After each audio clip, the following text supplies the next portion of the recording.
Imagine watching a small fishing village transform over centuries into one of the world's largest megacities, a vibrant, relentless powerhouse of finance, culture, opportunity.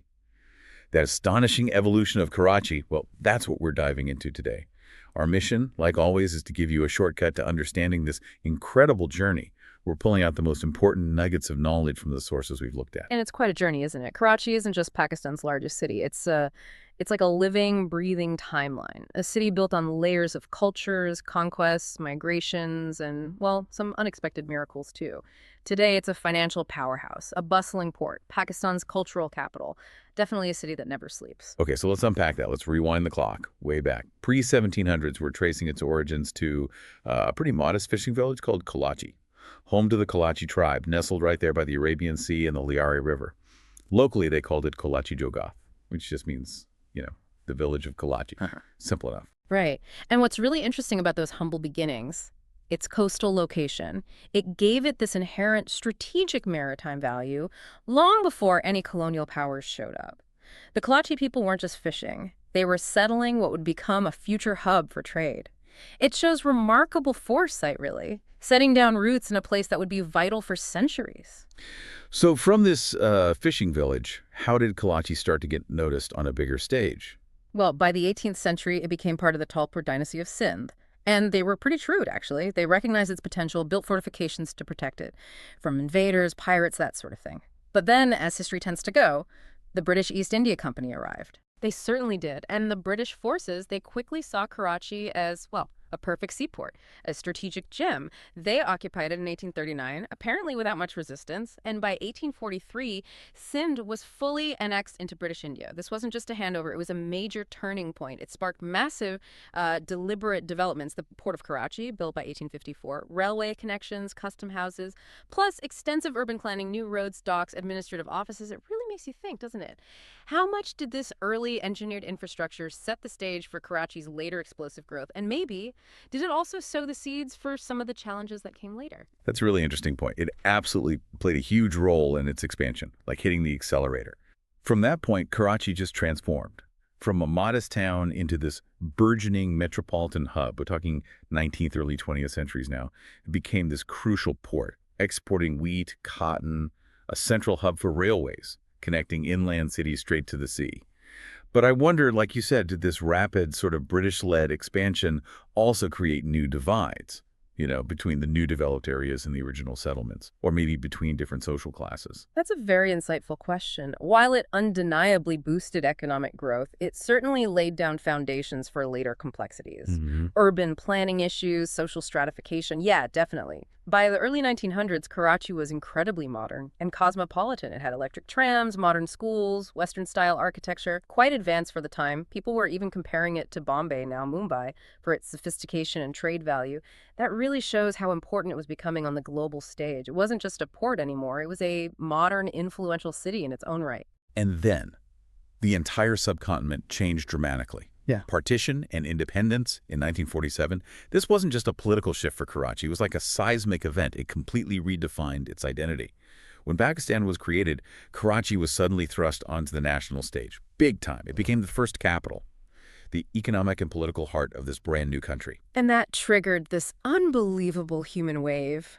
Millions of Muhajirs, Muslim migrants from India arrived, turning the city almost overnight into this crucible of challenges. You had massive housing shortages. That led directly to the rise of informal settlements, these kachiabadis, new neighborhoods springing up everywhere. But despite the chaos, what's truly astonishing is Karachi's resilience. It's almost organic. It's not just that it absorbed millions of people. It's how this rapid, often unplanned growth fostered this unique, almost chaotic self-organizing system, which, against all odds, allowed it to not just survive, but actually thrive. It transformed into this incredible melting pot of ethnicities and quickly became a dynamic center for Pakistani media, education, finance, all while grappling with this unprecedented influx. Right. So with independence sorted and millions now calling it home, how did Karachi really start forging its modern identity? In those next few decades, the 50s to the 90s were absolutely transformative. You saw key developments like Karachi University in '51 became a major learning hub, and PAF-based Masrur, a big Air Force base, highlighting its strategic importance. Industries like textiles, pharmaceuticals, banking, they just boomed. And the population just exploded. Went from less than 500,000 in 1947, put it over 10 million by the 1990s. Just pause and think about that scale. Human migration, settlement in just a few decades. It's almost unimaginable. Yeah, staggering numbers. And with that explosive growth came, well, significant growing pains. The 80s and 90s particularly saw intense ethnic tensions. Political violence flared up. Fueled by that rapid urbanization, the complexities of diverse groups settling so close together, there was also, unfortunately, a rise in mafias, land-grabbing, criminal networks, a grim side effect of that unregulated expansion. Yet, and this is the recurring theme, despite these huge hurdles that would have crippled many other cities, Karachi's resilience just never faded. It kept pushing, adapting, absorbing, rebuilding, constantly.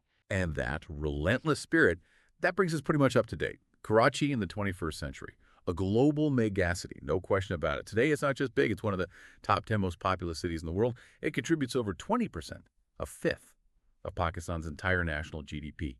It's home to vital institutions, the Karachi Stock Exchange, major media houses, countless multinational companies, and 2 international ports, absolutely crucial for the region's economy.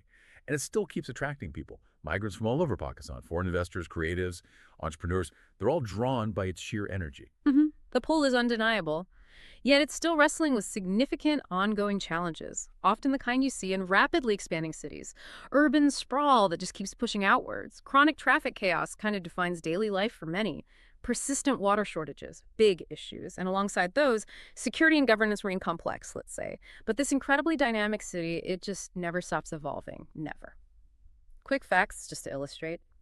Founded as Kolachi around 1729, official language Urdu, but you'll hear dozens spoken. Reflects a diversity. Population estimated over 20 million now. Nicknames like City of Lights, Mini Pakistan. Who? That's because of its incredible mix of people. Muhajirs, Sindhis, Balakh, Pashtuns, Punjabis, many more. And its landmarks, Quaid's Mausoleum, Clifton Beach, the beautiful Freer Hall, the bustling Empress Market. They aren't just tourist spots. They're living symbols of its rich, complex history. Each tells a piece of the story. Wow. So from humble fishermen to financial giants, from colonial battlegrounds to this vibrant cultural capital, Karachi's story really is a saga of survival, isn't it? Spirit and just unstoppable progress. It really is. It's a city where the past feels very present, where every challenge seems to be met with this unyielding determination, and the future is always being rewritten. Karachi isn't just a place on a map. It's a feeling, I think, a powerful force, a frontier of endless possibility. So thinking about all that, what does Karachi's relentless evolution tell us? About the future of other big cities around the world, and maybe about the human spirit's ability to just thrive, even amidst constant, often chaotic change. Something to think about.